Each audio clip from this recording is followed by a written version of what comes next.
Olá, estamos de volta com mais um programa O Direito é Todo Seu. Seja bem-vindo, lembrando que é uma parceria entre a FIB e a Ordem dos Advogados de Bauru.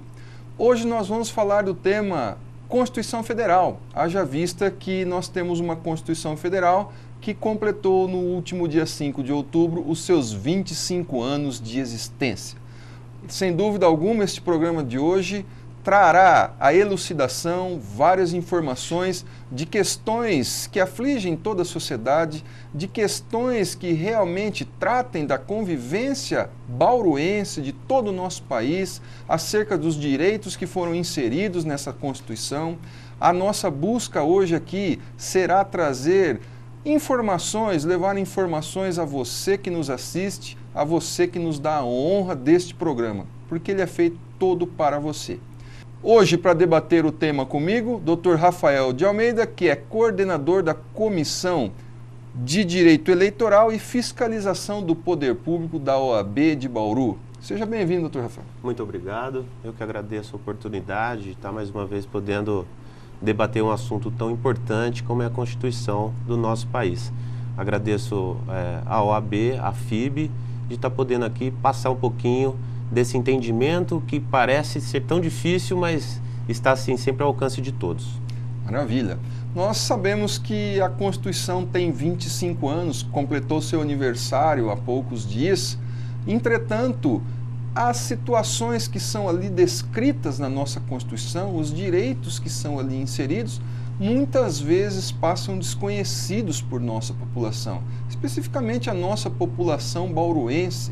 Nós tivemos muitos movimentos no nosso país antes da Constituição, vivemos uma ditadura, nós tivemos um contexto político totalmente diferenciado aí, né? Exatamente. A gente tem que lembrar que o contexto de criação da Constituição, né, a Assembleia Nacional Constituinte, foi criada após um período ditatorial no nosso país, né? Já vínhamos saindo da ditadura, com toda a fase de transição, então foi criado em 1987, né, essa Assembleia, vários deputados constituintes discutindo essa situação. É por isso que a nossa Constituição é tão complexa, ela é tão detalhista, porque ela vem defendendo todos os direitos que ali estavam acabados, né? Muita gente tinha ido embora do país, tinham sido segregados, então a Constituição veio neste contexto de abertura. O pessoal vai lembrar das diretas já, né? As diretas já foi um grande movimento em nosso país, que era para trazer a eleição, né? Depois a Constituição não foi uma eleição direta, né? Foi uma eleição indireta dos próprios deputados. A gente vai se recordar do Tancredo Neves, que infelizmente faleceu, e deu o cargo para o José Sarney, né? Então nós temos a figura do José Sarney desde aquele contexto também político no país. Então a Constituição, ela é tão bem elaborada e tão bem criada, com riqueza de detalhes, justamente para garantir todos aqueles direitos que estavam sendo suprimidos do passado, né? Esse foi o grande contexto da Constituição, a ruptura com o passado para um direcionamento ao futuro do nosso país. Isso é interessante, porque nós tivemos essa ruptura com ditadura, mudança no cenário, no contexto político, e hoje nós temos, na verdade, muito a que festejar em relação à nossa Constituição. Porque embora nós tenhamos vivenciado muitos problemas também após a promulgação da Constituição Federal, sem dúvida alguma nós temos hoje para o cidadão muitos direitos ali inseridos, muitas situações vanguardistas que são ali inseridas, haja vista que a nossa Constituição Federal é uma das mais modernas que existe no mundo. Entretanto, como dito aqui pelo nosso ilustre convidado, também uma Constituição detalhista, porque fala de vários complexos assuntos que estão ali inseridos nela. Entretanto, também há que se ressaltar que muito ainda há que se fazer. Com certeza, né? O país vai evoluindo, né? O nosso lema, inclusive, é ordem e progresso, né? Então a gente tem que estar sempre seguindo a evolução da sociedade. A Constituição já foi reformada, já teve diversas emendas, né? Vamos lembrar aqui, muitas pessoas que estão nos assistindo podem lembrar do Ulisses Guimarães, né? Que inclusive foi ele que colocou como a Constituição cidadã. Cidadã, né? perfeito. Por quê? Porque a Constituição veio justamente, no primeiro momento dela, ela inverteu inclusive a ordem dos capítulos, né? A Constituição, ela começava com a organização do Estado, direitos de administração pública, ela inverteu. Então, ela é muito garantista, começa já com os seus princípios, com os seus fundamentos, e num longo artigo 5º, né, que são os direitos e garantias fundamentais. E ali está descrito todos os direitos do cidadão, né? A evolução para que você possa ter praticar a sua cidadania, para que você possa ter os seus direitos garantidos, tudo isso veio nesse garantismo, que hoje, inclusive, é um tema em função do mensalão, né? As pessoas reclamam um pouco do direito de defesa, o direito da ampla defesa, eles não podem ter direito, e eu costumo falar que é fácil julgarmos nesse momento enquanto a justiça não está batendo em nossa porta, né?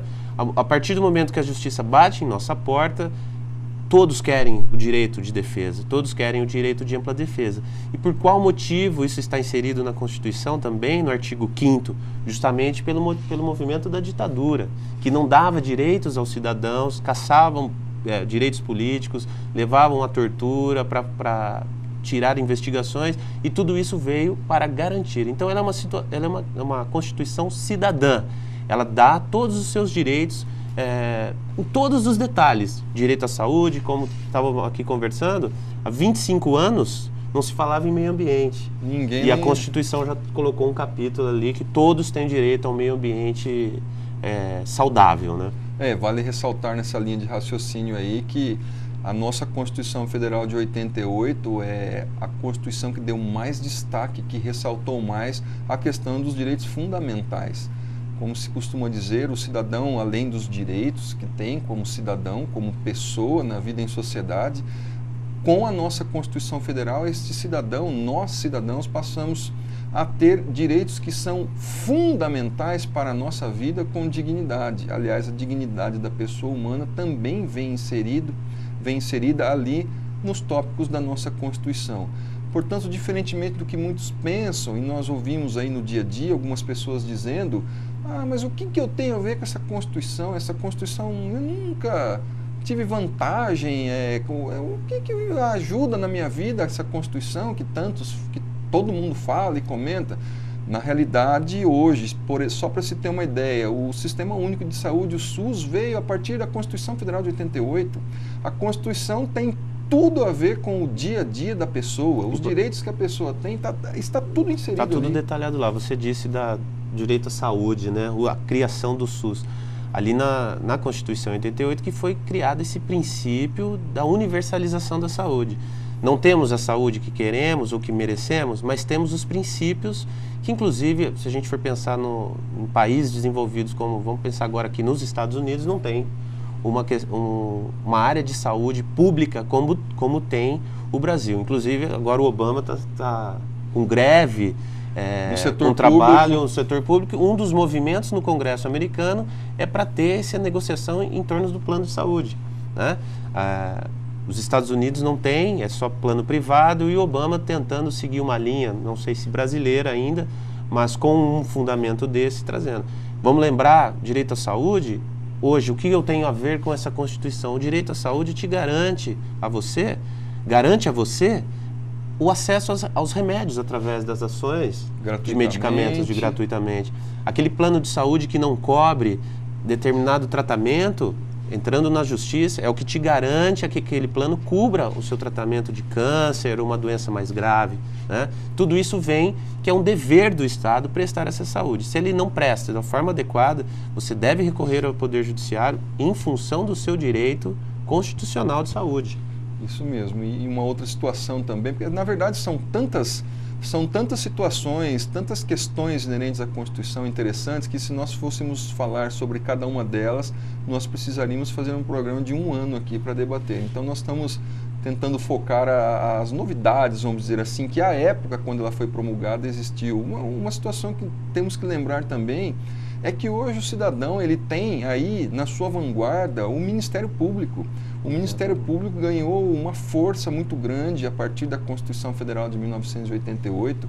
O Ministério Público hoje agindo, como se chama no direito, como custos legis, como fiscal da lei, garantindo os interesses do cidadão, garantindo os interesses públicos no que tange a várias vertentes, investigações, sejam nas áreas aí, civil, a área penal, a área tributária, a área trabalhista. Então o MP Exatamente. também chegou junto com a Constituição Federal com uma força muito grande e auxiliando aí o cidadão, vamos dizer assim, nos seus interesses, que são os interesses públicos. Exatamente. Vindo ao encontro desse espírito da Constituição, o Ministério Público é inserido como uma parte muito importante ali em atuação junto à garantia desses direitos, né? Então hoje vemos diversas ações propostas pelo Ministério Público em termos de meio ambiente, de loteamento, de improbidade administrativa. Tudo isso que a gente vê no governo hoje, essas ações propostas pelo Ministério Público, não vou discutir aqui dos abusos, se está certo ou não. Isso faz parte da sociedade, desse assentamento social, dessa engrenagem. Social. Porque você vai dando poderes e uma hora você vai controlar para ver até onde realmente esse poder está. Então o Ministério Público vem inserido e hoje é o que se discute muito no Ministério Público. Qual é o poder de investigação do Ministério Público? Ele pode investigar e acusar ao mesmo tempo. Esse papel era relegado à polícia e agora não mais ao Ministério Público. Estamos vendo grandes operações no país através do fortalecimento do Ministério Público que veio na Constituição já garantido pelo Supremo Tribunal Federal. Recentemente o STF vai julgar uma ação sobre a legitimidade da investigação, mas o ministro Gilmar Mendes, inclusive, deu uma decisão falando que pode investigar dentro de limites. Da mesma forma que o cidadão pode colher provas, o Ministério Público também pode colocar provas à sua acusação. Dentro desse espírito de investigação, de fiscalização, veio da Constituição, então, o Ministério Público, temos que falar de Tribunal de Contas. Isso. O Tribunal de Contas, ele veio fiscalizar as contas do poder público, né? Não tínhamos essa figura, eram contas prestadas, não tínhamos lei de licitação, as obras eram feitas sem esse procedimento burocrático hoje, pesado, mas ele veio para fiscalizar, né? Então, o Tribunal de Contas também está inserido na Constituição para ficar em cima do gestor público. Realmente, a nossa Constituição Federal, ela se ramifica, vamos assim dizer, para as diversas situações da vida do cidadão. A nossa Constituição Federal, ela diz, ela interpreta, vamos assim dizer, ela toma partido no que diz respeito a questões inerentes ao direito de família, contratos, direito de família. Existem situações discriminadas na nossa Constituição Federal que trazem aí elucidações quanto porque o direito de família hoje, no dia a dia, nesse século em que vivemos, houve muitas transformações, muita evolução, e a nossa Constituição já está há 25 anos aí trabalhando nesses aspectos. Também nós temos que falar, por conta dessas mudanças, por conta dessas modificações que a sociedade passou, é que a Constituição vem sofrendo várias emendas. Nós temos já em torno de 74 emendas 74 hoje, emendas, exatamente. 6 emendas de revisão, né? Então já temos aí uma grande história de modificação. Os Estados Unidos, desde a sua Constituição de 1700, tem 27 emendas. Nós já estamos indo para quase 80 emendas, então. Só que a gente tem que ver que o nosso país é muito grande, é uma diversidade de pessoas, de raças, de gêneros, né? Dentro desse espírito, a gente tem que colocar que a Constituição tem os direitos e garantias fundamentais e, muito importante, logo após ela já vem discriminando os direitos sociais, né? Os direitos sociais, que é o seu direito à educação, o seu direito ao lazer, os seus direitos trabalhistas que eram ali garantidos através de lei, hoje são garantidos constitucionalmente, né? Então você tem 44 horas de trabalho, FGTS, seguro-desemprego, direito ao seu salário, tudo isso também vem descrito logo após no artigo 6º, que são os direitos sociais, né? Que é muito a importância. Falando desse progresso e dessa evolução, temos que lembrar essa última decisão do Supremo do casamento de pessoas homossexuais. Não existe uma lei para que declare a legalidade, a possibilidade ou não, mas uma interpretação constitucional, né, feita pelo Supremo Tribunal Federal, é que possibilitou o casamento de pessoas do mesmo sexo, essa união, que é legítima, né, dentro desse escopo, desses princípios da dignidade da pessoa de poder ter os seus direitos garantidos, né? Bem, embora a nossa discussão aqui, o nosso debate esteja muito interessante, nós vamos para um rápido intervalo. Voltamos já, não saia daí.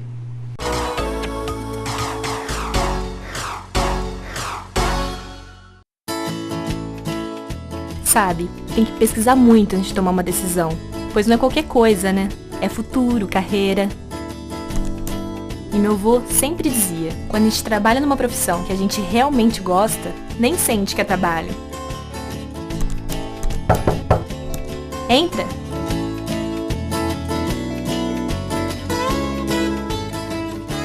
E aí, decidiu? Muito. Eu vou fazer na FIB.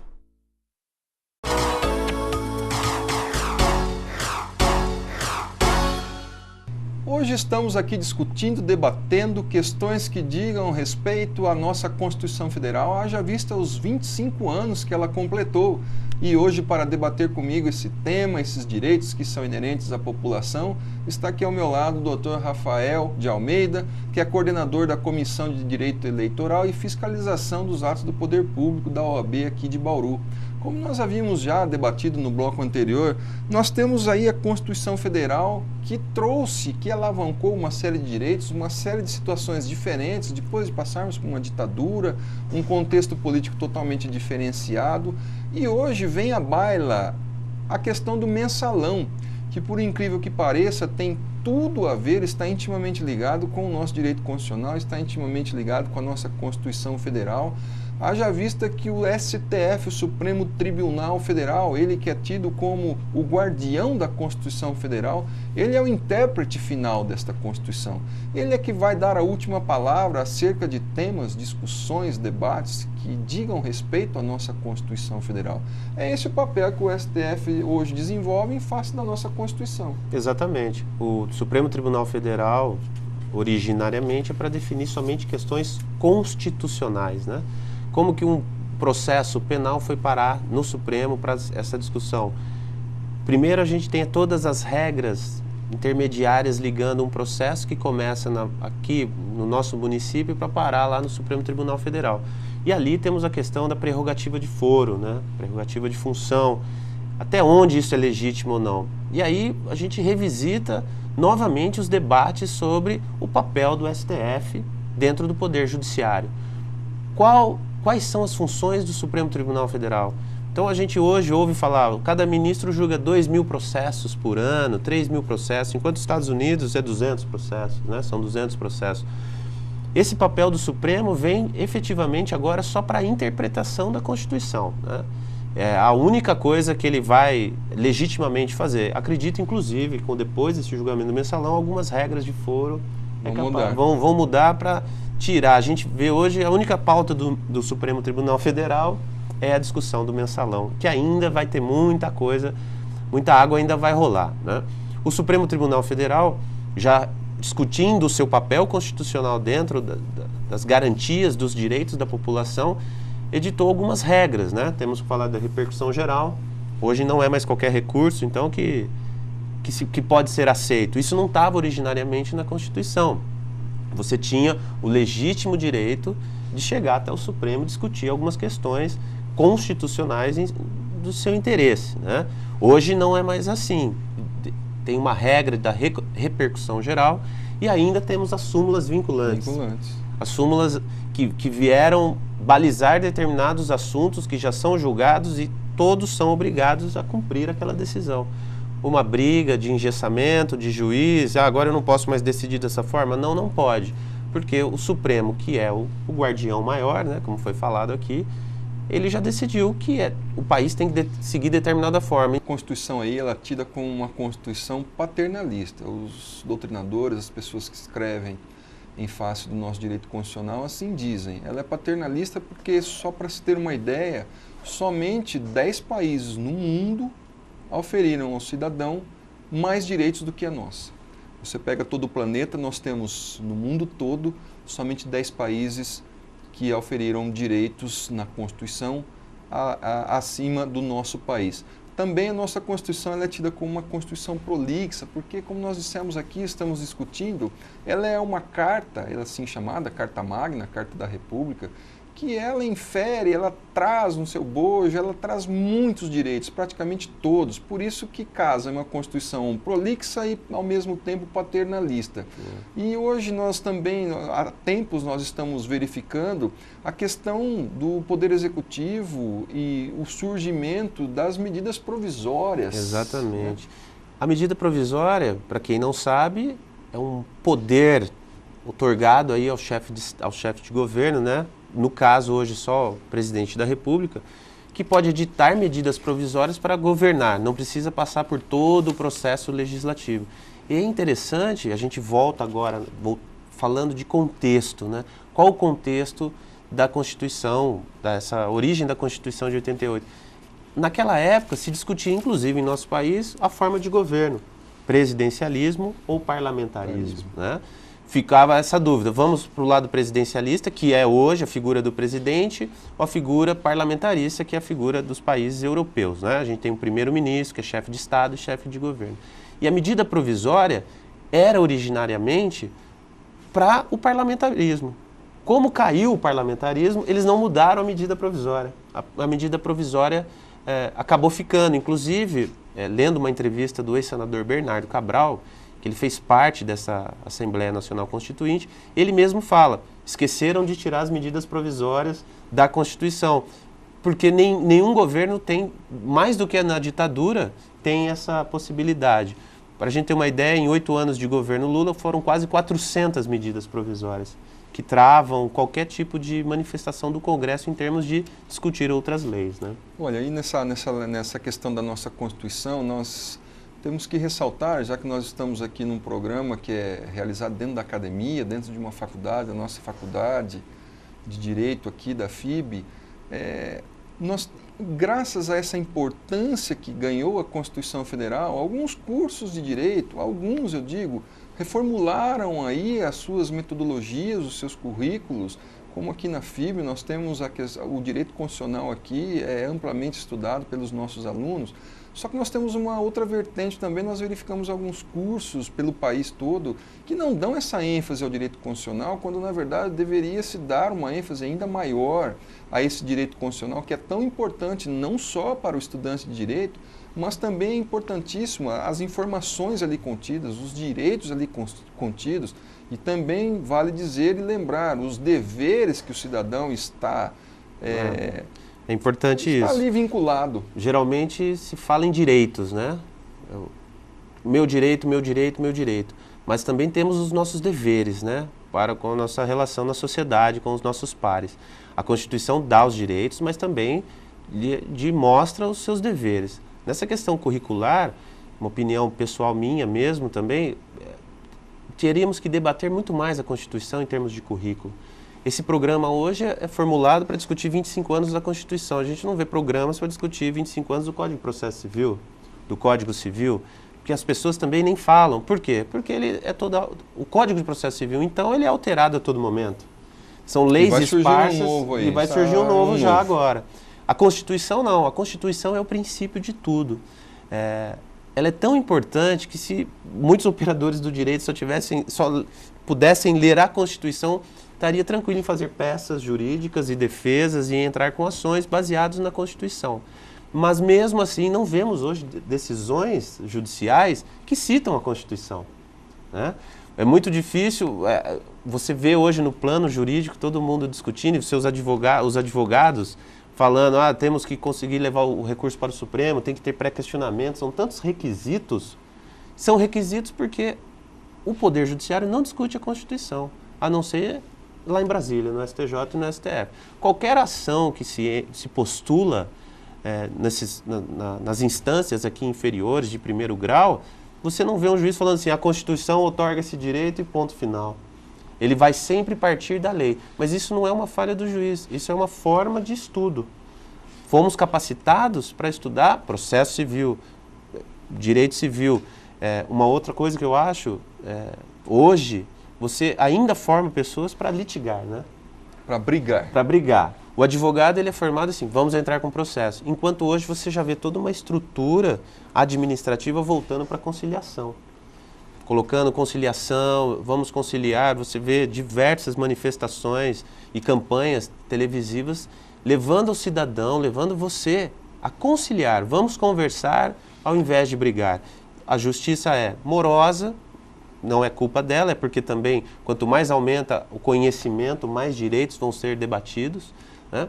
Então eu acredito que se conseguíssemos afunilar um pouco, estudar um pouco mais a Constituição, inclusive os direitos seriam melhores garantidos. É isso mesmo. E falando nesses direitos, eu lembro aqui que essa nossa Constituição de 1988, que acaba de completar seus 25 anos, ela é um marco da redemocratização no nosso país. Exatamente. Essa palavra, redemocratização, veio graças à nossa Constituição de 1988. Se vivemos hoje num Estado democrático, num Estado de direito, onde as pessoas são livres dentro de determinados limites, evidentemente, isso tudo se deu graças à nossa Constituição Federal de 1988. E naquele momento, na Assembleia Nacional Constituinte, falava, não, são muitos detalhes, o país vai ficar ingovernável. Isso, o país vai ficar ingovernável, vai ficar engessado, vai parar. O que ocorreu foi totalmente o contrário. Foi o contrário disso. E também tivemos, embora essa nossa Constituição é um marco para a redemocratização, nós tivemos outras constituições também aqui no nosso país anteriores a ela. Exatamente. No país tivemos 7 constituições. A primeira de 1824. Fazendo um parênteses, né? Olha que interessante. Uma primeira Constituição de 1800. O Brasil começou a viver em 1800. Temos 200 e poucos anos de vida ativa. Então, muito ainda temos para crescer. A Constituição tem muito a ser falado. Direito dos índios, né? Já são esquecidos, mas está lá, direito do índio, direito do idoso, direito do consumidor, a importância dos partidos políticos, que hoje são muito criticados, mas também pelo direito do pluripartidarismo no país, porque antigamente não podia ter na ditadura, ou você era parte do militar ou você estava fora. Você era a favor ou contra? Exatamente, hoje temos 32 partidos no país, criado agora 2, e a Marina que não conseguiu criar o dela. Então teríamos 33 partidos. É muita coisa para você negociar, fica difícil. Mas como seria se só pudéssemos ter 2? Como ficariam as ideologias, as nossas ideias, os embates? Então, a Constituição vem abrir toda essa possibilidade de debate. Olha, eu costumo sempre dizer o seguinte, a Constituição traz aí, inclusive, a liberdade de culto, a liberdade, o cidadão pode escolher a religião que ele bem entender. Vivemos em um Estado laico, sem dúvida alguma isso é um grande avanço, mas só fazendo um paralelo, né? Assim como a importância de lermos em primeiro lugar a Bíblia, independentemente da religião que todas as pessoas têm aí, isso deve ser respeitado, depois o próximo livro que deveria vir após a Bíblia deveria ser a Constituição Federal, no caso do nosso Brasil aqui. O cidadão deveria ler a Constituição Federal. Eu digo em todo o programa que viver é fácil, o difícil é conviver. E a Constituição traz algumas regras de convivência entre os cidadãos aqui no Brasil. O difícil é seguir, como nós dissemos no início aqui. Muito há que se comemorar, mas também há que se destacar que muito há que se fazer ainda. Exatamente. Nesta linha de raciocínio. É como eu disse aqui anteriormente, a Constituição é um campo vasto de interpretação. Muita coisa ainda está por vir. Justamente voltando, e olha como as coisas vão se integrando, né? Voltando no papel, no contexto e o papel do Supremo Tribunal Federal no nosso país. Qual é o futuro? Justamente você tirando certos julgamentos de lá, e balizando formas para que você consiga ter ainda e que você tenha os seus direitos garantidos, você vai afunilar questões, tratar de questões muito importantes que vão sempre ser voltadas à Constituição. Então, muita coisa pode ser explorada. Eu falei aqui do casamento de pessoas do mesmo sexo, mas a gente tem que lembrar também da biotecnologia, da possibilidade dos fetos anencéfalos, que o Supremo julgou que você pode ter um aborto quando o feto vai nascer assim, células tronco. Então, o papel do Supremo é muito maior do que se discute hoje. Está diretamente relacionado com a Constituição. Exatamente. São princípios básicos de constituição do país e desenvolvimento, né? Bem, nós vamos chegando ao fim de mais um programa. Eu agradeço aqui a presença do Dr. Rafael, que é advogado, coordenador da Comissão de Direito Eleitoral, e também a comissão também envolve a fiscalização dos atos do poder público. Muito obrigado por este debate, por esta nossa conversa, por essa nossa tentativa aí de elucidação da população. Quem tem a agradecer sou eu, a oportunidade de estar podendo falar de um tema muito importante. A FIB está de parabéns por estar levando esse conhecimento às pessoas. Como eu disse aqui no início, parece algumas coisas complicadas, mas basta comprar a Constituição e ler. A primeira Constituição de 88, minha, era uma pequenininha, eu tinha 12 anos, e estava lendo lá o artigo 5º, e não entendia muita coisa. Hoje, olhando, eu falo, olha só quanta coisa está lá, né? Então, está de parabéns a FIB, muito parabéns. A OAB também agradece essa oportunidade, esse espaço de debate importante levar à sociedade. Caso você tenha interesse em debater conosco, mandar alguma opinião, envie para o nosso e-mail direitoseu@fibbauru.br. Eu agradeço também os vários e-mails que estamos recebendo, as colaborações. Muito obrigado e até a próxima.